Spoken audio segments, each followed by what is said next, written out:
All right, welcome back. This is going to be our video on molecular formula class notes.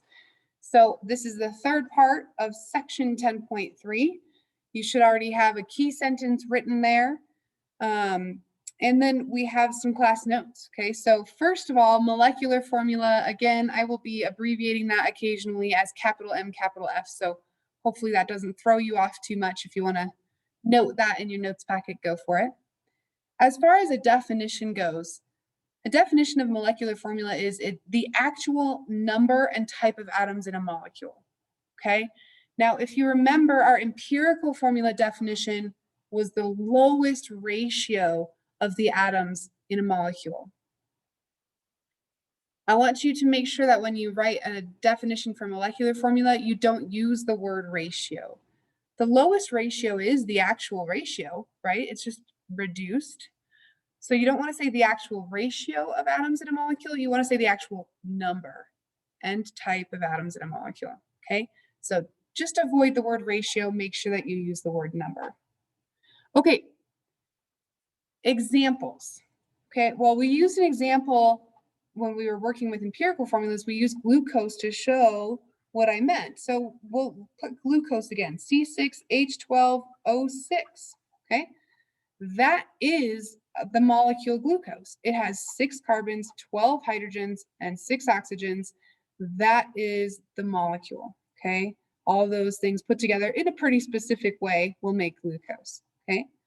The empirical formula is the reduced version of that. Another example, hydrogen peroxide is H2O2, okay? That's a molecular formula, and I can tell because it's not in the lowest ratio. Okay, its empirical formula would just be HO because those would both divide by 2 and you get 1 of each.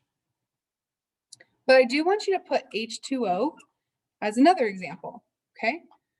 H2O is a molecular formula. We recognize this one. This one's water, but it doesn't have to be a multiple of something in order to be a molecular formula, right? H2O is a 2-to-1 ratio. It is the lowest ratio possible here. We can't divide that down any further, but it's still the molecular ratio because the molecules of water literally have 2 hydrogen and 1 oxygen atom each molecule. Okay, so the molecules of water exist this way. That makes it a molecular formula. It just also happens to be the empirical formula for water. Okay, molecular formula calculations are much easier than empirical formula calculations. That is my opinion, but I hope that you will agree with me after we finish, okay? So there are 3 steps to finding a molecular formula, and I'm going to just write those down here. So in your notes packet, steps to determine molecular formulas. Here's step 1. You find the mass of the empirical formula.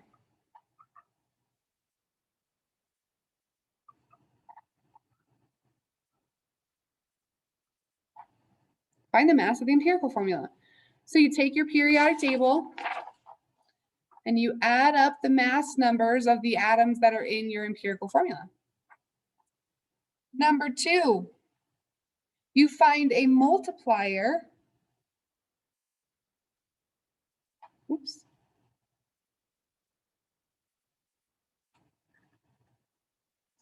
Find a multiplier to make that mass equal the molar mass of the compound. Find a multiplier to make that mass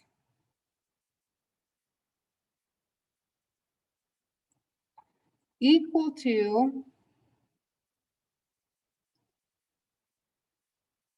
the molar mass of the compound.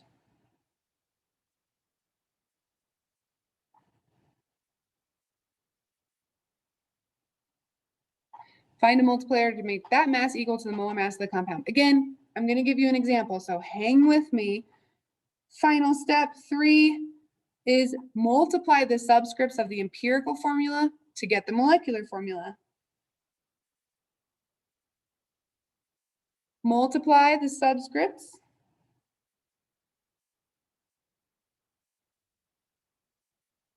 of the empirical formula to get the molecular formula. Multiply the subscripts of the empirical formula to get the molecular formula. So this time I abbreviated them partially because of laziness, but partially because I don't have any more space. The board, that's the edge of the board. So, ready for an example? Keep those steps handy so you can look back at them. But here is our example. Let's write out a problem first, okay? If the empirical formula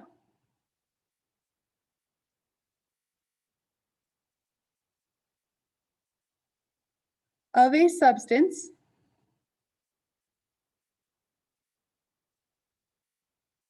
is C3H4O3 and its molar mass is 176.0 grams per mole,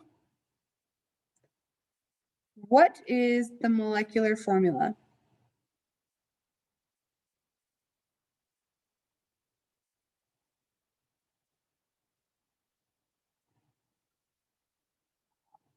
Okay, if the empirical formula of a substance is C3H4O3 and its molar mass is 176.0 grams per mole, what is the molecular formula?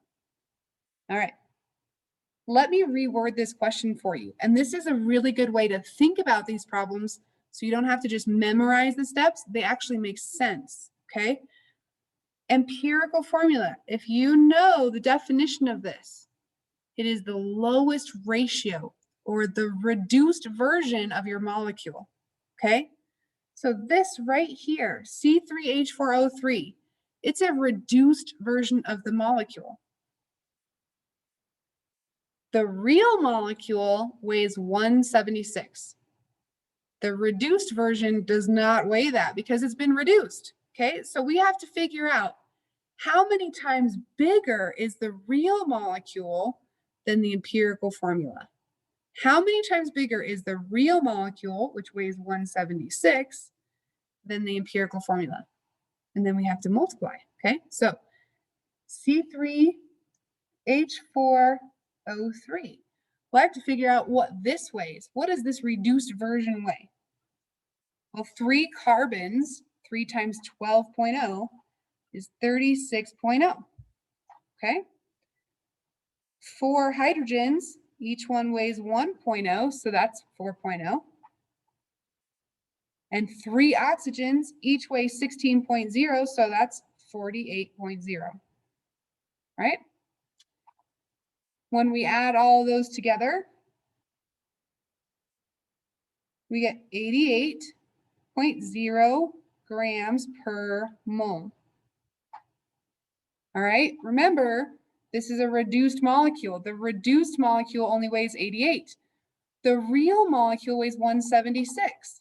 Well, how many times bigger is the real molecule than this one? Well, let's just divide and find out. This is step 2. Divide, find a multiplier. You're going to divide the real molecule by the reduced molecule. Now, this piece of the process should always give you a whole number. If it does not give you a whole number, you made a mistake over here, okay? So 176 divided by 88 is 2. All right. Again, if it gives you 1.999 or 2.001, those are whole numbers, okay? They're close enough. Just round it to that whole number. So what this means, my real molecule is twice as big as my reduced molecule, right? So I'm going to take that multiplier and I'm going to multiply my subscripts of my empirical formula. So let's scoot this up here. C3H4O3, I'm going to multiply those by 2.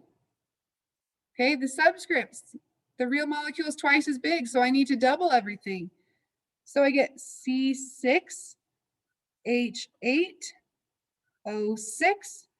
That is my molecular formula. C6H8O6.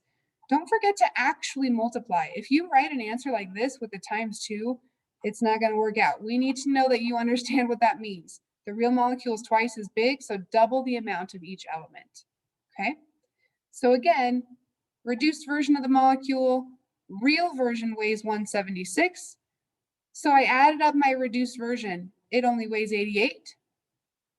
The real molecule divided by the reduced molecule is 2, which means the real molecule is twice as big. I need to double all of my numbers.